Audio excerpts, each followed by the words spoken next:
Hey you guys, welcome back to Crime Immemorial. On today's video, we'll be discussing a notorious and very tragic case from 1990s Australia, in which a 14-month-old child left in the care of his mother's boyfriend mysteriously went missing, then later turned up dead. This is the disappearance and murder of Jaidyn Leskie.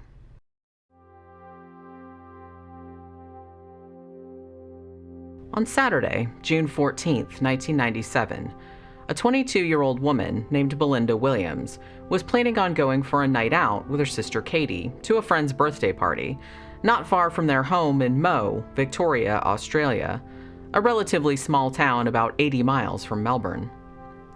Belinda had two children, Brianna, who was 2.5, and Jaden, who was 14 months old.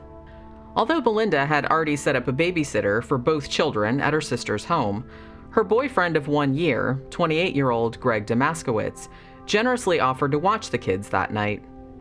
Since Greg was quite fond of little Jaden and had babysat both children on several prior occasions without incident, Belinda readily agreed. Though Brianna would still be spending the evening with the original babysitter, Jaden would be under Greg's care for a couple of hours, after which he was supposed to drive the child to Katie's house to pass the rest of the evening with Brianna and two cousins, under the watchful eye of the original babysitter. That afternoon, knowing that it was supposed to rain later, Belinda dressed Jaden in warm clothes, and then packed a bag with extra diapers, a bottle, and snacks. Greg showed up in his car, Belinda and her two children climbed inside, and Greg drove them all to Katie's house, arriving there at about 1:30 p.m. Belinda and Brianna stayed at Katie's, while Greg drove back to his place with Jaden strapped in his car seat. According to Greg, he worked on his car all afternoon and claimed that Jaden had spent the time playing with Greg's 3 dogs in the backyard and wandering in and out of the house through the open back door. When it started to rain, Jaden retreated to the garage and played there. And at around the same time, approximately 2 o'clock, Greg allegedly received a phone call from a friend of his, which went on for about an hour, and revolved around rumors the friend heard about Greg wanting to kill him. Greg supposedly sorted this argument out and hung up the phone, at which point he found that Jaden had fallen down in the garage and cut his lip. He phoned Belinda and told her what happened, and the later account of Greg's neighbor, Alan Sparks, seems to back up this sequence of events, as Alan alleged that he saw Jaden in the yard with a bloody lip. Belinda later confirmed that she heard Jaden's voice in the background during this phone call from Greg, which occurred sometime after 3 p.m. Throughout the later afternoon and evening, though, Belinda supposedly phoned Greg as many as 20 more times to check up on her son, but got no response. Additionally, a friend who dropped by Greg's place at around 7:30 p.m. saw that Greg's car was not in the driveway, and he consequently passed by without stopping, assuming that Greg was not at home.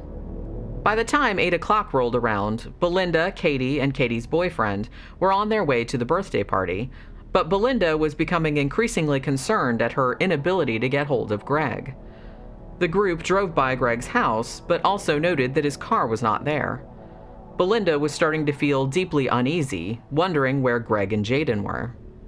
At around this same time, Greg's next-door neighbor, Marian McKinnon, phoned Greg to ask about some money he owed her. Of course, he didn't answer, and though Marianne called several more times in the ensuing 2 hours, she was also unable to get in touch with Greg. At 10 p.m., though, Greg called Marianne back. He told her he didn't have her money yet, but asked if she had any extra diapers he could borrow and what size she thought Jaden would be. Marianne told him she didn't have any diapers, but told Greg to go down the road to the convenience store to get some. The conversation apparently only lasted a few more minutes, and nothing untoward seemed to be going on.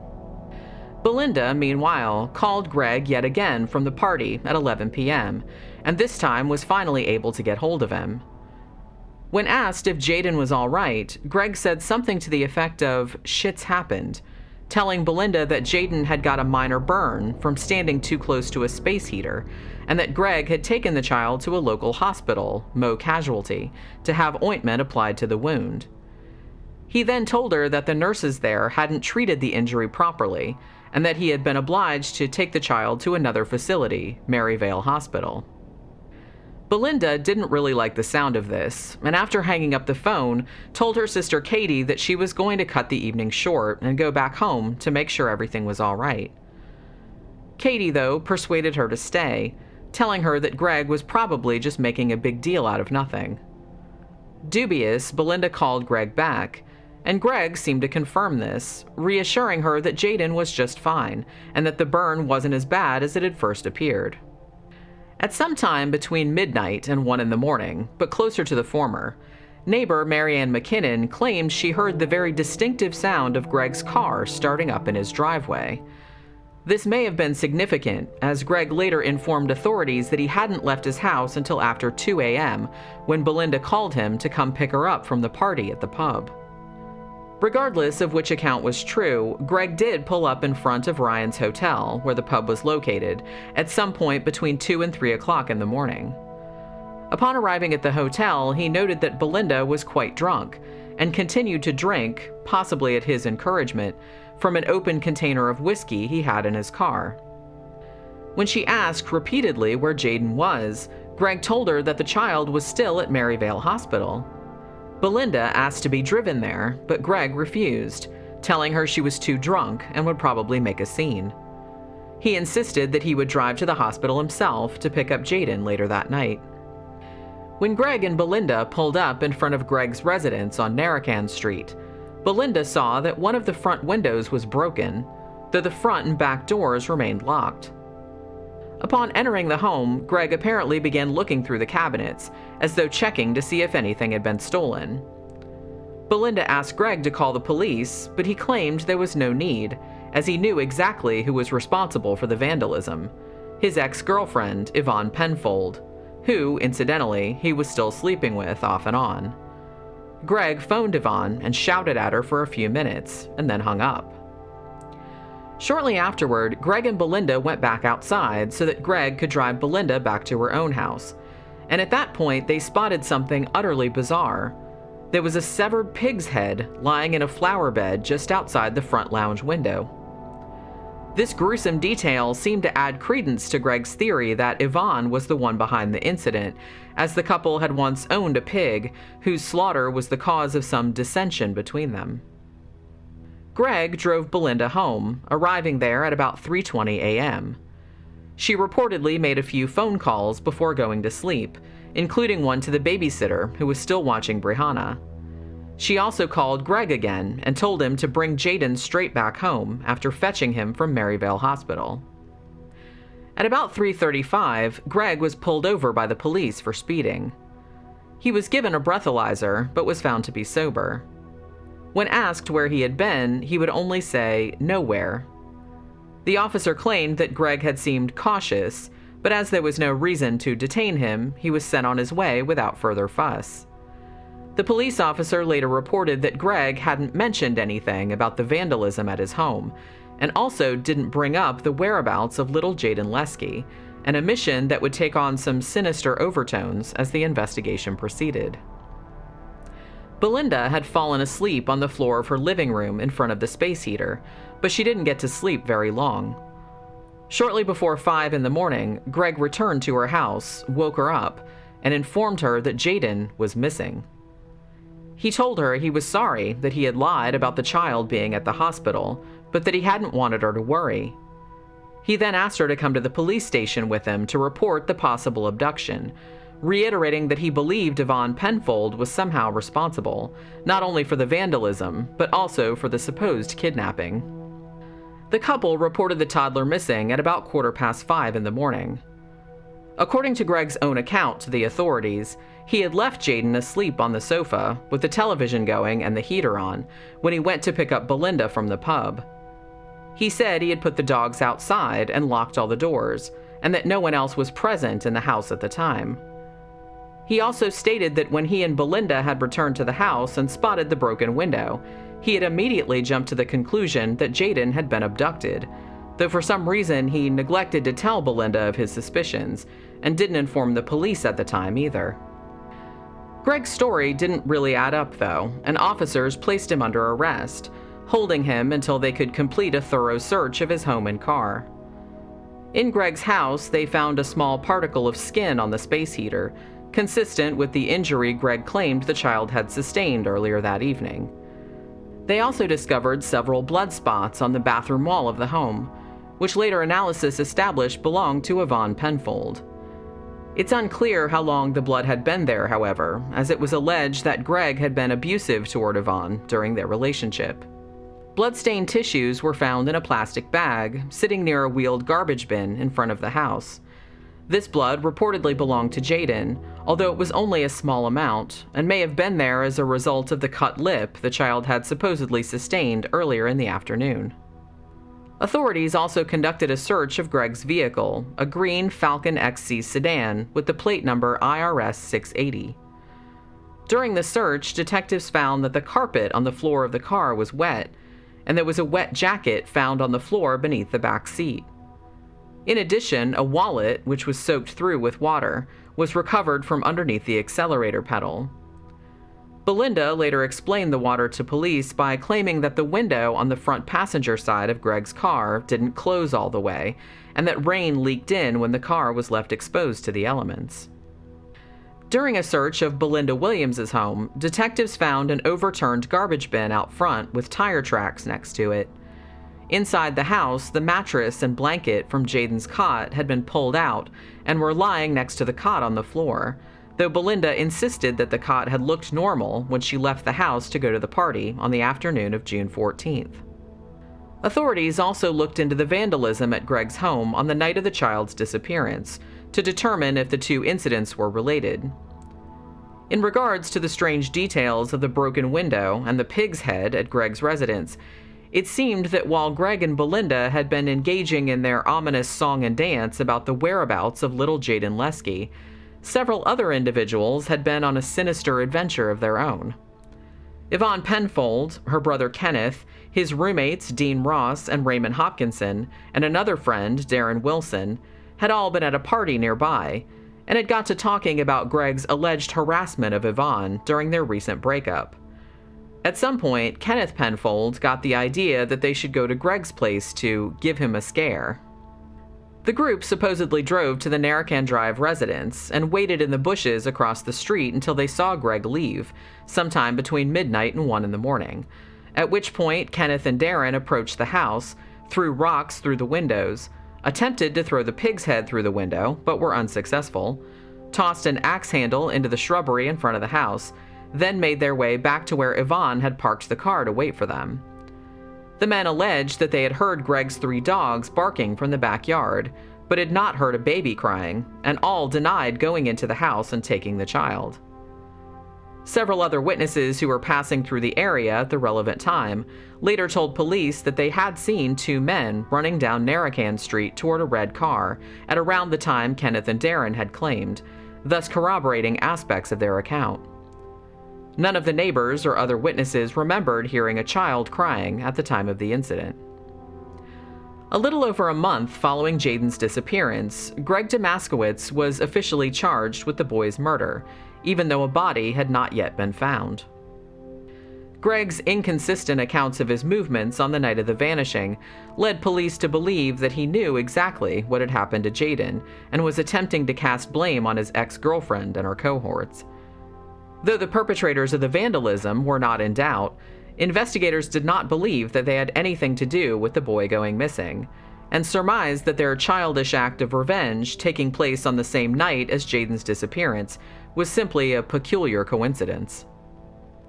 On January 1st, 1998, more than 6 months after Jaidyn Leskie had gone missing, a man named Samuel Payne, who was enjoying a picnic with his family, spotted the partially frozen body of the 14-month-old boy floating in the waters beneath Blue Rock Dam, a site approximately 19 miles from the house on Narragansett Street in Moe, from which the child had presumably vanished.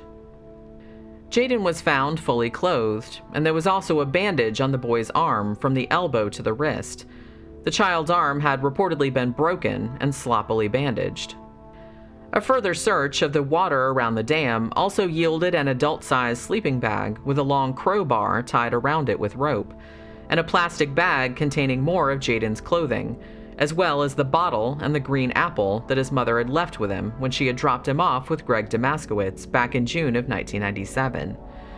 Investigators theorized that both the plastic bag and the body had all been wrapped in the sleeping bag and then weighed down with a crowbar, but that both plastic bag and corpse had popped free of the sleeping bag at around the same time. The coroner established that Jaidyn Leskie had died from a blow to the base of the skull. The forensic team also discovered traces of a drug called benhexol in Jaden's system. The medication was usually used to treat symptoms of Parkinson's disease, but it was unclear if someone had given it to the boy deliberately or if he had ingested it accidentally. Greg Damaskowitz was placed on trial for the toddler's murder in late 1998. Among the numerous pieces of circumstantial evidence presented on the stand were the facts that the boy had last been seen alive in Greg's care, that Greg had behaved in an odd and evasive manner concerning the child's whereabouts, lying to his mother, Belinda Williams, about the boy being at the hospital, and that his movements on the night in question couldn't be established with any certainty. There was, in aggregate, a 12-hour period in which the whereabouts of both Greg Damaskowitz and Jaidyn Leskie were unknown. Specifically, there was a span of about 90 minutes to 2 hours between the time the police officer stopped Greg for speeding in his car and the time when Greg stated that he had returned to Belinda Williams's house to inform her that her son was missing. When asked to account for this discrepancy, Greg said that he had dropped Belinda off at home, driven back to his own house for about 20 minutes, then drove to the residence of his ex-girlfriend, Yvonne Penfold, to stake it out, as he apparently believed she was involved in kidnapping Jaidyn Leskie. Also suspicious was the fact that the crowbar used to weigh down the sleeping bag was thought to have been taken from Greg's backyard. Though the implement didn't belong to him, a neighbor stated that Greg had borrowed it, as well as a few other tools, some time before the murder. There was also the matter of the wet jacket and the wet wallet found in Greg's vehicle shortly after the boy's disappearance. Though this would seem to suggest that Greg might have waded into the water beneath the dam in order to dispose of the bundle containing the body, there was a complicating issue, as his wallet was not found to contain any diatoms, which would likely have been present had the wallet been submerged in the waters below the dam where the body was recovered. Moreover, the police officer who had stopped Greg in his vehicle on the night in question stated that Greg had not appeared wet. During the trial, Greg's defense team attempted to poke holes in the prosecution's case, alleging that Jaden's hair, when he was found, was longer than it had been when he disappeared, which would seem to imply that he had been alive for some time after he was supposedly taken. The prosecution countered by claiming that any slight difference in hair length could be accounted for by the receding of the hair follicles after death. They further pointed out that dental evidence suggested that Jaden had died at right around 14 months old, the exact age he was when he went missing, and that the extraordinary preservation of the body suggested that it had been dumped in the water during the winter months at around the same time as the disappearance. The defense further argued that the DNA of an unknown female was recovered from Jaden's clothing, but this evidence was found to have been a result of cross-contamination from an unrelated rape case. The prosecution, meanwhile, painted Greg as abusive and neglectful, both toward his current and former girlfriend, and also toward Jaden. After deliberating for about 74 hours, the jury at Greg Damaskowitz's murder trial returned with a not guilty verdict in early December of 1998.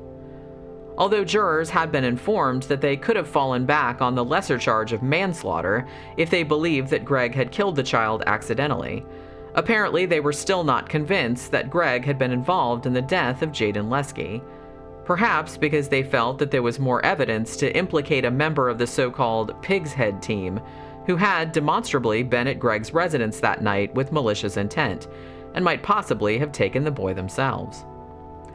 In the face of an outcry from the media, as well as Jaden's family, another inquest into the child's death was commenced in 2004, at which point the coroner announced that, in his opinion, Greg Damaskowitz had been responsible for the boy's death, either accidentally or deliberately, and had also disposed of the child's body at Blue Rock Dam. Due to the double jeopardy laws on the books in Victoria, Australia, however, Greg Damaskowitz could not be tried for the crime again, though Jaden's family members have been attempting to get the law overturned. For his part, Greg vehemently denied direct involvement, maintaining that one of the Pig's Head team abducted and killed the toddler. He told the press that he still feels as though the child's death was due to his own stupidity, however, because he stated that he should never have left the boy in the house alone while he went to pick up Belinda from the hotel bar. It later came to light, though, that Greg, while in police custody, purportedly confessed to another inmate that he had accidentally killed Jaden. According to this inmate, Greg said that the child had been horribly injured when the car Greg was working on fell on him. Investigators noted that this would neatly explain both the child's arm being broken and the drugs found in his system.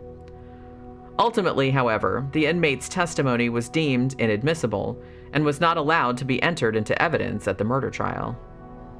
Many years after the crime, a witness who had been fishing on the night of the incident reported to police that he had seen a green Falcon sedan with a partial license plate IRS parked near Blue Rock Dam on the night Jaidyn Leskie vanished.